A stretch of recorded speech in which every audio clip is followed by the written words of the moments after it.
Hello everyone, and welcome back to Walking to Urithiru. I'm Overlord Jeebus, and today we got the prologue for the Oathbringer. Just like the prologues beforehand, with Zeth's being called to kill and Yasn's being called to question, we have to weep with Ashonai. And I feel like a little bit silly, because I thought, because this was Dalinar's book, and Dalinar's the first main flashback character who was actually present at the feast, even though he was drunk as fuck, but like he was there and he was, so I assumed it was going to be set a little bit beforehand, but no. So when I was very surprised when the first word was Ashonai, and I was like, oh yeah, of course it's going to be. So the way I'm going to do this is I'm going to go a quick recap of what happens in the chapter, and then I'm going to go into a bit of like the questions answered and things that happened, stuff like that. So the chapter opens with Ashonai reminiscing about why she left initially on the trip to discover the humans. She talks about how she went to map the world, and this caused her to run into the humans, which had little listeners to with them, as she calls them, which she eventually discovers are not little listeners, and they are actually the slaves. And she's reminiscing about this at Gavilar's feast, as they're unpacking the drums and stuff, because she's one of the drummers that was drumming away. Good old Ashonai, the drummer. She is having a little reminisce, and she just sees one of the Parshmen standing about, and she's like, hey, why don't you go enjoy the party? And then he doesn't do anything, and then her mate Brian is all like, yo, he's not going to bother, he doesn't know how to do that. So she's like, she's easily distracted, so she goes and buggers off after a look around the palace, and apparently everyone's okay with this, So she's having a nice little explore, and she comes across a room with Gavilar in it and 5 other people. Don't worry, we'll come to the 5 other people in a minute. And they see her. Gavilar asks Amaram to go fetch her and to bring her into him, and then he dismisses the 5 people. So now we've just got Gavilar and Ashonai in the room, and Gavilar starts talking about some interesting things. And I believe this is actually the first time we've seen Gavilar, other than, when she was just being all like, oh, Yasna, why don't you marry Amaram, you ready? Yeah. So this is the first time we've seen Gavilar talking about, something actual serious and relevant to the plot. And he starts talking about, he knows that Parshendi gods are not the Chasm Fiends. He wants to bring back their gods. He's got a way of doing it. He brings up the Black Sphere, and I was all like, hell yeah, I was not expecting to have so much Black Sphere in this chapter. And so he pulls out the Black Sphere. He's all like, yo, you should take this. Is the Black Sphere for you? You make it so that we got your gods back, because if your gods come back, then our gods come back, and then you get to be badasses again, we get to be badasses again, and then we all unite together. And he's all like, I have to unite them. Yeah, then he leaves. And then at some point during the conversation, Ashonai gets distracted by a really pretty map, and it's standard, it's just Ashonai. She just really likes maps, you know how it is. Gavilar leaves, and she's all like, this is a really bad thing. I'm going to go tell the 5. Or he also told her to tell the 5, so she told the 5. They all decided on that night that they should use the random slave that they got. Then this random slave they just happened to buy one time, who just happened to be a killer assassin. Ooh, and they just happened to have some assassin's robes on them, or maybe just a white sheet. And, they just, passed that on to him and were like, you need to go kill that thing. It's not that convenient that the one slave they bought is an assassin, because Venli was there when this Clade fella, who's the guy who went to go off and buy a slave to find out what the hell's going on with all these slaves. Venli was there, and Venli's clearly evil, and no one else sees it. No one else in the book see it. She's clearly being manipulated by, I'm going to guess it's either an unmade or just Odium himself. It's all like, hey, you should be able to mess around with stuff. People think maybe Cultivation is doing it, and I'm like, I don't see it. Anyway, we're going to go to theories. So I'm going to go start doing some theories from sequentially going down the order of all the things that happened. So the first theory I want to talk about, or the first thing I noticed, was how she talks about how in the songs, the older listener songs, they talk about the humans as if they're formless black shapes, which sounds suspiciously like the Midnight Essences. So I'm thinking, have the songs kind of gotten these 2 enemies of the listeners, which are the Midnight Essences, which we assume are some sort of Voidbringer, kind of unmade servants kind of thing. I can't remember. I think I actually know the unmade who was in charge of those guys. Or sorry, it's associated with those guys. And so I think it's kind of, they villainized both the humans and the Unmade, and then have combined those two over time. So it's been like 4,500 years, hasn't it? So these things are going to get mixed up, even in songs to rhythms that are just told, or everyone knows. Another thing I noticed was a big difference between the doll form and the slave form. I don't know if we knew before. We might have done. I didn't know this before. The doll form does hear rhythms, and the slave form does not. So they cannot hear rhythms. And I was like, oh, okay. So other than just being a little bit smaller, they can't hear the rhythms, which is very important to the listeners. And the next thing I've got on my list of things to talk about is the 5 people in the room with Gavilar. So these are obviously going to be the highest players in the Sons of Honor. We're going to have, obviously, Amaram's in there. And there's 2 people, 2 officers, 2 women, and a man in robes. And when I first saw a man in robes, I assumed he was an Ardent to begin with. But then someone else pointed out, oh, hey, how's it going, Taravangian? And I was like, oh, yeah, it's Taravangian. I thought, oh, that's a good idea. Maybe it's Taravangian. Yeah, I'm still sticking with it could be an Ardent, but it's not definitely Taravangian. Someone else pointed out that if it is Taravangian, one of the women might Adrotagia, I think her name was, who is his childhood friend, who's his head scholar, and all that kind of thing. I think that, so it could be, if it's Taravangian, she might be one of the women, but someone else pointed out they are the same age, and Isha and I commented on the dude in robes being old. She might have commented on one of the women being old, and since he didn't, then it might not be Adrotagia. So we still don't know who one of the women is. But then the second possibility for the one of the officers, so we know one's Amaram, but the officers, a lot of people are saying it might be Rastaris.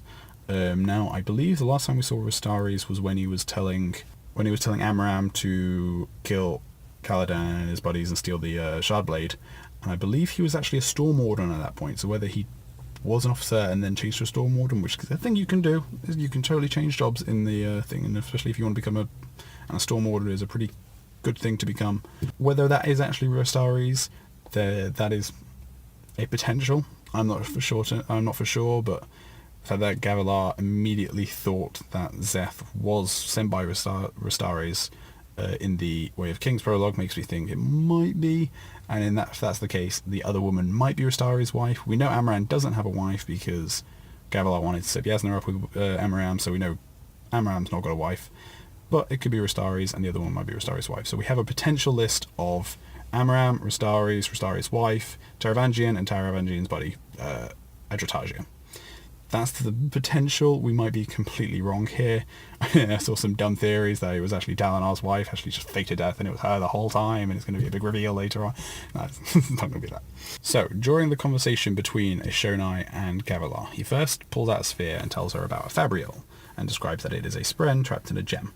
And she immediately makes the connection that a lot of us have made a while back, that, he's seen something similar to what we've done, what the listeners do when they bond with Spren, and he's created essentially an artificial gem heart, because a lot of us believe that every living, all the flora and fauna native to Roshar have gem hearts, and there's a special relationship between those gem hearts and Spren. I believe it's what allows them to take on their forms is by taking a Spren into them, and so she immediately makes that connection that a lot of us have made. So the backstory of Roshar being this lovely paradise of Spren and listeners and giant crab things, pets, gallivanting around Roshar, having a great old time.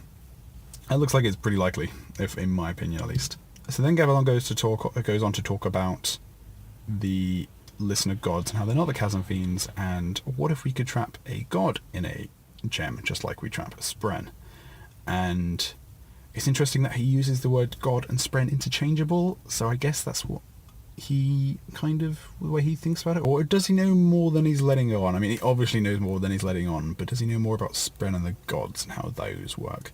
Because the way he makes it sound is because he then goes on to talk about how the Parshendi used to be the Voidbringers and how they were defeated by capturing a specific, very special Spren.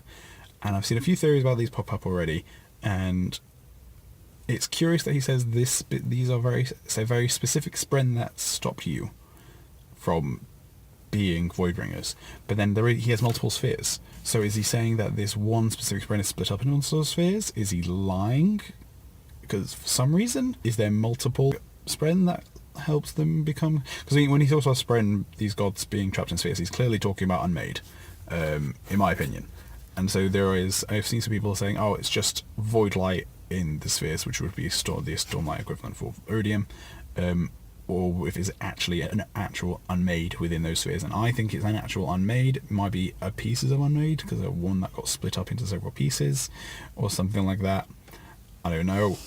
But to me, the way he makes it sound is that there was one or several specific spren dedicated to the forms of power within the Parshendi, and they were trapped within gems, and that stopped the Parshendi from becoming void the forms of power, and that is what turned them into dull form. And by using that gem with the unmade in it in some way, I guess maybe taking it within yourself or using it to create a form in a high storm, whatever it is, by somehow using that and releasing it, that is what is causing the listeners are now to take back their forms of power. And that's what I believe. That's how I believe it's going to go. I've said this a few times. I do believe that this isn't making the most sense, because you have both Taln returning and this unmade apparently coming back, and both of these things are apparently the cause of the desolation and the Voidbringers returning. And so, which one is it? I mean, the Shin thing, that is the Shin and Naln think it's that the Radiance returning that's caused the desolation. So what actually is causing the desolation is a very interesting question at this point, I think. Oh, one thing I forgot to mention as well, during their conversation, at one point Shonai starts humming to anxiety, and Gavilar says, now, calm down. And that's very interesting to me, because my first thought was he just heard her humming. And I was like, oh, okay, he's just saying, oh, he heard her humming. But then I was like, if he heard her humming, that must mean he knows what the rhythm of anxiety sounds like. So has he just been spending that much time around the Parshendi? But then I saw someone point out, can he hear the rhythms? Because he also starts speaking in, it wasn't the voice of rebuke. I can't remember the word that they use. So he starts speaking, and then Shonai says it almost sounds like he's speaking in the rhythm of scolding or whatever it is, telling someone off. And so, can Gavilar hear the rhythms? That's something that's new. Okay, so as I said before, so getting close to the end now. As I said before, it's interesting that Clade went to go buy a single slave. Finley was with him. They just happened to buy Zeth, and they just happened to have him there with them. Assassin's clothes, just happened to have it. I don't trust Clade or Venley. I don't think Clade's probably not alive anymore. But I don't trust... Oh, no, because I think the whole 5 were killed, and he was one of the 5. So yeah, definitely don't trust Clade, definitely don't trust Venley. And then we get to the very sad ending, where with the music dying across the halls, which is a very... I liked it. It was a bittersweet ending. Talking about another moment, something else that I noticed was... So Shonai left the camp to go map the world, and upon seeing a map of the world, she basically falls to her knees and immediately attunes to the rhythm of mourning because of what she sees, because she realizes just how small they are and how big the world is. And that made me like, oh, there's a nice little bit of like, there's a connection there. This little One last thing to end on as well was, what was Gavilar's plan if he wasn't killed? Because he made a trade agreement. He was allying himself with them. So was he always planning on having them just turn into the Voidbringers and murdering them all? Or was he planning on keeping them as allies as Voidbringers? Anyway, there was a lot more in that than I was actually expecting. I was expecting a few little character moments. I was expecting a little bit here and there. I wasn't expecting to get such a long in-depth scene with Gavilar. I mean, it was only like 400-500 words. But, it was still more than I was expecting of Gavilar. And I know a lot of people have said this has made them hate him. I don't think so. I don't completely agree with him, but I can't say I hate him for what he believes about the whole external war to unite people. We'll see anyway. So next week we've got chapter 1, 2, and 3, and considering how much I've been able to chat about just one chapter, and it was the prologue, and normally lots of stuff that just happened in the prologue. But hopefully there's not too much, because I believe this episode's probably going to be getting on 20 minutes almost. And so hopefully there's not too much in chapter 1, 2, and 3, but we'll find out anyway. Alright, thank you, and I hope you'll join me next week whilst we walk to Urithiru.